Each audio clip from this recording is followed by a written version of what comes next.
પલસાણામાં ટુંડી ગામમાં થયેલા ફાયરિંગને પગલે પલસાણા પોલીસે 5 લોકો સામે ગુનો નોંધી અન્ય 4 ઇસમો સામે પણ પગલાં ભરી ઊંડાણપૂર્વક તપાસ હાથ ધરી હતી। સુરતના પલસાણાના ટુંડી ગામે ક્રિકેટ રમવા માટે ઝઘડો થયો હતો, જેમાં દ્વારકેશ સોસાયટીમાં રહેતો વિકાસ તોમર નામના યુવકે ક્રિકેટ ગ્રાઉન્ડ ઉપર મેચ રમવા માટે ગયો હતો, જ્યાં તેના અન્ય સોસાયટીના યુવકો સાથે ક્રિકેટની રમત બાબતે ઝઘડો થયો હતો। જ્યાં ઝઘડો થતા યુવક દ્વારકેશ સોસાયટીમાં પોતાના ઘરે આવી ગયો હતો। જોકે ઝઘડો તેના ઘર સુધી પહોંચ્યો હતો, જેમાં અન્ય સોસાયટીનું લોકટોળું વિકાસના ઘરે આવી પહોંચ્યું હતું, જેમાં ઉગ્ર બોલાચાલી અને હાથાપાઈ થતા વિકાસ પોતાના ઘરમાં ભાગી જઈ તેના પિતા સિક્યુરિટી સર્વિસમાં હોવાથી તેની 12 બોલ બંદૂક ઉઠાવી લાવીને લોકટોળાને બતાવી રહ્યો હતો, પરંતુ હાથાપાઈમાં ટ્રિગર દબાઈ જતા ફાયરિંગ થયું હતું, જેને લઈને ભાગદોડ મચી જવા પામી હતી।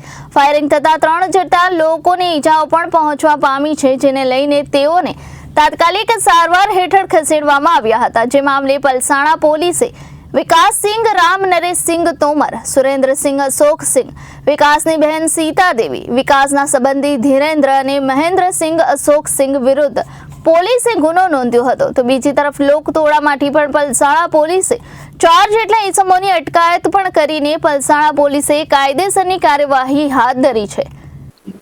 ગઈ તારીખ 29/12ના સાંજના 6:30 વાગ્યાના અરસામાં પલસાણા પોલીસ સ્ટેશન વિસ્તારમાં આવેલા ટુંડી ગામની કૃષ્ણા રેસિડેન્સી પાસે ક્રિકેટ રમવા બાબતે વિકાસ તોમર અને સ્વયં ગોસ્વામી નામના છોકરાઓની એટલે 19-20 વર્ષના યુવાનોની બોલાચાલી થયેલ।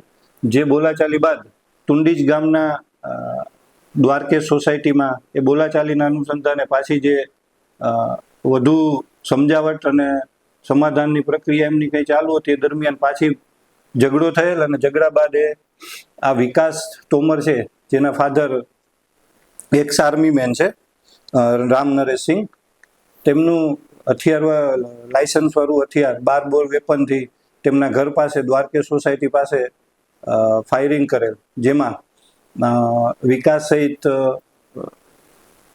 4 માણસોને ઇન્જરી થયેલ છે। જે બાબતે ફરિયાદ લઈ સામસામે ફરિયાદ લઈ અને ધોરણસરની કાર્યવાહી ચાલુ છે। જી સાહેબ, અત્યારે આ કેસમાં કેટલા લોકોને અંદાજ લેવામાં આવે છે? અત્યારે આ કેસની તપાસ ચાલુ છે, જેમાંથી આઈડેન્ટિફાઈ કરી અને માણસોની રાઉન્ડ અપ કરવાની પ્રોસિજર ચાલુ છે। હા, હથિયાર કબજે કરવામાં આવ્યું છે। રિપોર્ટર કૃષ્ણા સોની, જનાદેશ ન્યૂઝ, પલસાણા।